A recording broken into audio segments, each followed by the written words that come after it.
오늘 본문 12절에 가인같이 하지 말라. 그는 악한 자에게 속하여 그 아우를 죽였으니 어떤 이유로 죽였느냐? 자기의 행위는 악하고 그의 아우의 행위는 의로움이라 했습니다. 아담이 두 아들 가인과 아벨이 장성하여 가인은 농사지은 농산물로 하나님께 감사제사를 드렸고 아벨은 키우던 양으로 제물을 드리며 하나님께 감사제사를 드렸습니다.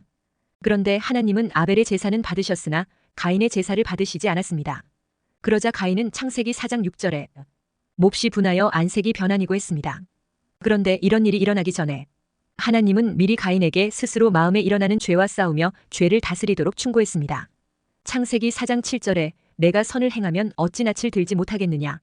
선을 행하지 아니하면 죄가 문에 엎드려 있느니라. 죄가 너를 원하나 너는 죄를 다스릴지니라 했습니다. 그런데 가인은 하나님의 권면과 충고를 무시하더니 기어코 사고를 치고 말았습니다. 창세기 4장 8절에 가인이 그의 아우 아벨에게 말하고 그들이 들에 있을 때에 가인이 그의 아우 아벨을 쳐 죽이니라 했습니다. 구약 성경 여호수아 10장에서 언급하는 유대인들이 참고하는 오래된 책 야살의 책에 보면 1장 15절 16절에 몇 년이 지난 때에 그들이 여호와께 제물을 가져왔으니 가인은 땅의 열매를 가져왔고 아벨은 그의 가축들 중 살찐 것으로 처음 난 것을 가져왔더라. 하나님께서 아벨과 그의 제물로 향하시니 불이 여호와로부터 하늘로부터 내려와 그것을 살랐더라. 하나님께서 가인과 그의 제물로는 향하지 아니하셨다. 그분께서 그것을 받지 아니하셨으니 이는 그가 여호와 앞에 땅의 질 낮은 열매를 가져왔기 때문이라. 이로 인해 가인이 그의 형제 아벨을 질투하고 그를 죽일 구실을 찾더라 했습니다. 가인이 아벨을 죽일 구실을 찾은 것은 아벨의 양떼가 가인의 농작물 옆으로 지나갈 때였습니다. 이때 가인이 아벨에게 내 땅에서 양떼를 먹이느냐? 하면서 화를 내며 제지하면서 시작됩니다. 그러자 아벨은 형에게 형도 내 가축대의 고기를 먹고 그 양털로 옷을 만들어 입지 않느냐? 이렇게 서로 나눠 먹고 하는 사이에 무슨 새삼 내 땅이 어디 있느냐 했습니다. 그런데도 가인은 아벨에게 억지를 부리며 오늘 내가 너를 죽이고야 말겠다 하며 나왔습니다. 그러자 아벨은 가인에게 하나님 이름을 들이대며 반박했습니다. 야살의 책 1장 22절 23절에 아벨이 가인에게 대답하여 이르되 정녕 하나님께서 이 땅에 우리를 지으셨으니 그분께서 나로 인해 복수하실 것이며 그분께서 내가 나를 죽인 것으로 인해 너로부터 나의 피를 요구하실 것이니 이는 여호와께서 재판관이시며 중재자이시기 때문이라. 그분은 사람의 악에 따라 사람에게 보응하시는 분이며 사람이 이 땅 위에서 행한 그 악에 따라 악한 자에게 보응하시는 분이라. 그리고 이제 만일 내가 나를 여기서 죽인다면 정녕 하나님께서 너의 은밀한 태도들을 아시고 내가 오늘 나에게 행하리라고 말한 그 악에 대하여 너를 심판하실 것이라 했습니다. 가인은 하나님께 제사를 거절당하여 자존심이 상해 있었는데 거기에다가 동생이 하나님의 이름으로 자신의 잘못된 마음과 행동에 대한 심판을 확인시켜주는 말을 듣자 그게 옳은 말인데도 가인의 어긋난 마음에 불을 질러버린 것입니다. 그렇게 충동받은 가인은 사고를 저지르고 맙니다. 야살의 책 1장 24절 25절에 그의 형제 아벨이 말한 그 말들을 가인이 들을 때 보라. 가인의 화가 그의 형제 아벨이 말한 것으로 인해 그에 대하여 불이 붙었더라. 이에 가인이 서둘러 일어나 그의 경작도구인 철을 취하고 갑자기 그가 그의 형제를 치고 죽이니라 했습니다. 가인의 제사가 하나님께 연락되지 않고 거부된 이유가 성경에는 정확하게 나오지 않습니다. 그런데 야살의 책에서는 가인이 여호와 앞에 땅의 질 낮은 열매를 가져왔기 때문이라고 말하고 있습니다. 충분히 가능성이 있는 이야기입니다. 결국 모든 잘못이 가인에게 있는데도 자기 더러운 성질에 못 이겨 애꿎은 아벨이 피해를 입은 것입니다. 그러니까 방귀 낀 놈이 큰 소리치는 상황인 것입니다. 원죄의 부패 타락함이 가인의 마음속에서 잘 컨트롤되지 못하고 스스로 불행의 불구덩이 속으로 떨어지게 만드는 것을 보여주는 사건인 것입니다. 그래서 하나님은 가인에게 중요한 충고를 주신 것입니다. 창세기 4장 7절에 내가 선을 행하면 어찌 낯을 들지 못하겠느냐. 선을 행하지 아니하면 죄가 문에 엎드려 있느니라. 죄가 너를 원하나 너는 죄를 다스릴지니라 했습니다. 그러므로 가인은 아직 그 속에 남아있는 하나님 형상의 선한 양심을 따라 선을 쫓으려고 했어야 했던 것입니다. 그러나 가인은 자기 속에 있는 어두운 것, 즉 스스로 완고하게 만드는 원죄의 부패 타락함의 노예가 되고 말았던 것입니다. 금방 후회하게 될 일을 바보스러울 만큼 고집을 피우며 우기다가 분노의 함정에 빠진 것입니다. 가인은 동생을 죽이고 나서 곧 양심의 가책으로 괴로워하게 됩니다. 야살의 책 1장 24절 26절에 이 일 후에 가인이 그의 형제를 죽인 것을 후회하고 그가 슬프게 고통스러워했다. 그가 그로 인해 슬퍼하고 극심하게 곤란스러워하더라 했습니다. 그런데 이 모든 것의 결정적인 문제는 하나님의 말씀을 받아들이지 않았다는 것입니다. 하나님의 선하고 공의로운 말씀 앞에 그는 스스로 고치고 회개하고 싶지 않았던 것입니다. 그렇게 스스로 완고하게 되어 회개하지 않고 자기 주관대로 살아가는 것을 멋있다고 여겼던 것입니다. 그러나 그런 겉멋이 결국 그를 더 완악하게 만들어 동생에 대한 시기심으로 불타오르게 만들었던 것입니다. 시기심은 미움의 감정으로, 미움의 감정은 증오의 감정으로, 증오심은 마침내 살인을 불러일으켰습니다. 이리하여 가인은 최초의 살인자가 되고 말았습니다. 첫째, 우리는 가인같이 하나님의 말씀 앞에 마음을 완고하게 하지 말아야 합니다. 하나님은 우리가 어떤 사람이든지 형제로 귀하게 여기고 사랑하라고 하십니다. 예수님은 우리에게 심지어 내 원수를 사랑하라고 말씀하셨습니다. 요한일서 2장 11절은 그의 형제를 미워하는 자는 어둠에 있고 또 어둠에 행하며 갈 곳을 알지 못하나니 이는 그 어둠이 그의 눈을 멀게 하였음이라 했습니다. 가인이 형제 아벨을 미워한 것은 결국 어둠이 가인의 눈을 멀게 했기 때문이라는 것입니다. 오늘 본문 12절에서는 가인같이 하지 말라. 그는 악한 자에게 속하여 그 아우를 죽였으니 어떤 이유로 죽였느냐? 자기의 행위는 악하고 그의 아우의 행위는 의로움이라 했습니다. 예수님은 마태복음 5장 22절에서 형제에 대한 분노나 욕하고 무시하는 것조차도 금하셨습니다. 나는 너희에게 이르노니 형제에게 노하는 자마다 심판을 받게 되고 형제를 대하여 나가라 하는 자는 공회에 잡혀가게 되고 미련한 놈이라 하는 자는 지옥불에 들어가게 되리라 했습니다. 예수님이 이렇게 강하게 말씀하시는 이유는 마음의 미움이 형제를 죽이는 살인적인 행위가 되기 때문입니다. 그것이 가인이 아벨을 살인하는 경우를 통해서 분명하게 드러났습니다. 그러므로 우리는 조금이라도 형제에 대한 미운 감정이 있거나 무시하는 마음이나 시기심이 있으면 즉시 회개해야 합니다. 그리고 하나님은 가인에게 아벨을 내 아우라고 반복해서 말씀하셨습니다. 가인이 동생 아벨을 죽이고 난 이후에 하나님은 가인에게 물었습니다. 내 아우 아벨이 어디 있느냐? 그러자 가인은 자기와 상관없는 것처럼 대답합니다. 창세기 4장 9절에 내가 알지 못하나이다. 내가 내 아우를 지키는 자니까 했습니다. 그러나 하나님은 내 아우라 하시면서 내가 지켜야 할 아우, 내가 사랑해야 할 아우라고 한 것입니다. 우리는 내 감정대로 내가 좋아하는 사람은 좋아하고 내가 싫어하는 사람은 싫어하기 쉽습니다. 그러나 하나님은 어떤 사람이든지 형제로 여기고 사랑하라고 말씀하십니다. 형제 사랑은 하나님의 뜻입니다. 형제를 미워하여 살인죄까지 저지른 가인에게 하나님은 굳이 찾아오셔서 내 아우 아벨이 어디 있느냐고 물으십니다. 무슨 말입니까? 빨리 회개하라고 촉구하는 사랑의 음성이었습니다. 하나님이 마치 검사가 죄수를 다루듯이 엄하게 가인을 대할 수도 있었습니다. 그러나 하나님은 가인이 스스로를 돌아보고 회개할 수 있도록 내 아우 아벨이 어디 있느냐고 물었던 것입니다. 그러나 가인은 내가 알지 못하나이다. 내가 내 아우를 지키는 자니까 하며 대들었습니다.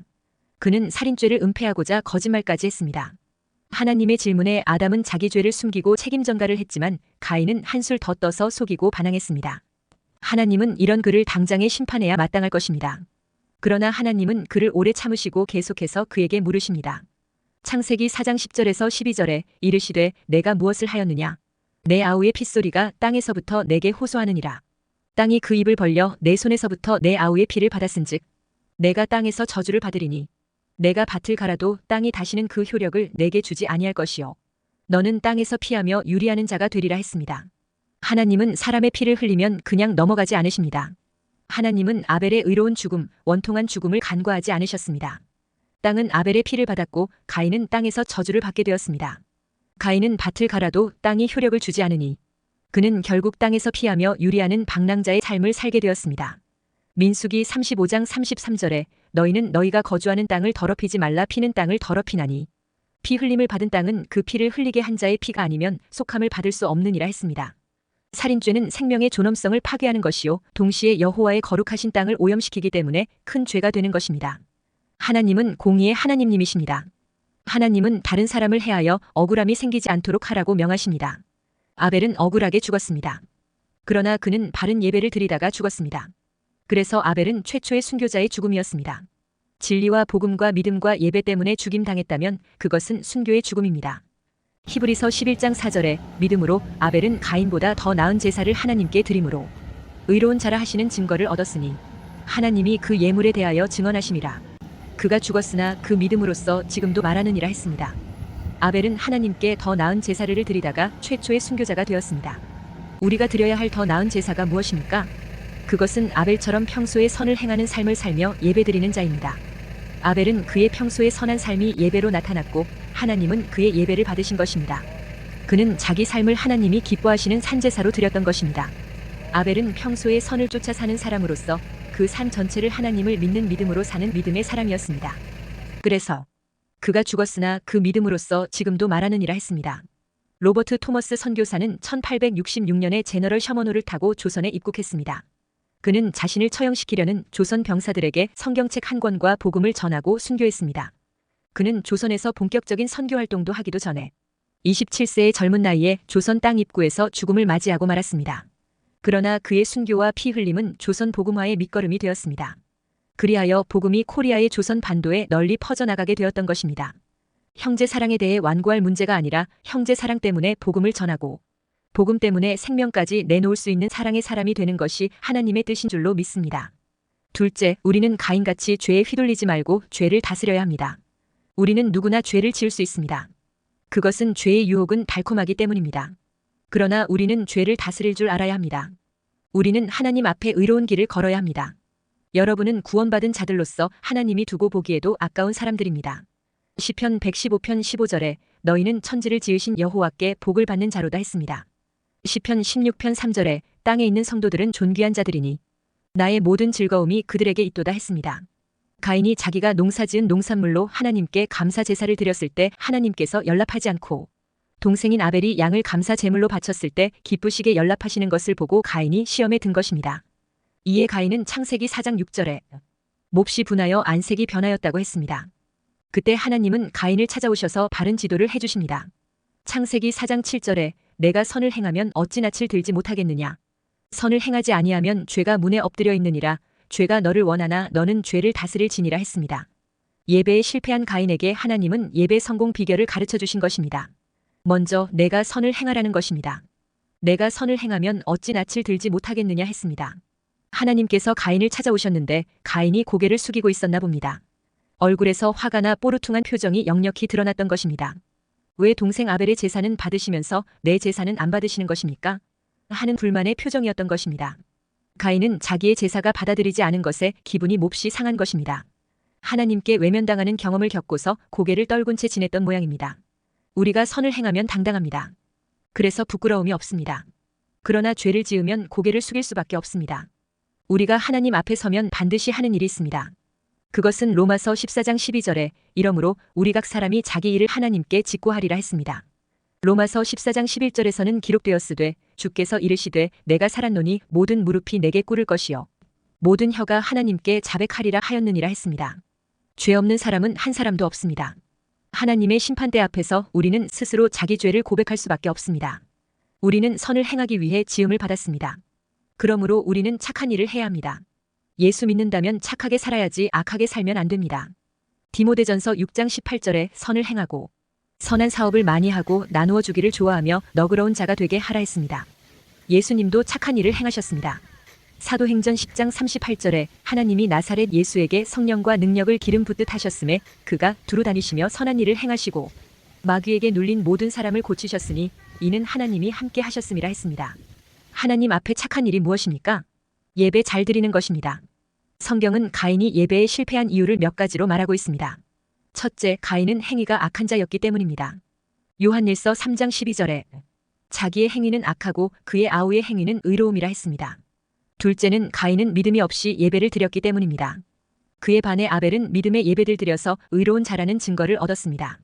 히브리서 11장 4절에 믿음으로 아벨은 가인보다 더 나은 제사를 하나님께 드림으로 의로운 자라 하시는 증거를 얻었으니 했습니다. 가인이 예배를 드렸으나 하나님 앞에서 그의 속 마음이 합당하지 않았던 것입니다. 예수 믿는 사람들은 행동이 착할 뿐만 아니라 속마음의 믿음은 더 중요합니다. 잠언 21장 2절에 사람의 행위가 자기 보기에는 모두 정직하여도 여호와는 마음을 감찰하시느니라 했습니다. 그러므로 우리는 우리 안에 일어나는 죄의 소원을 다스려야 합니다. 창세기 4장 7절에 죄가 너를 원하나 너는 죄를 다스릴 지니라 했습니다.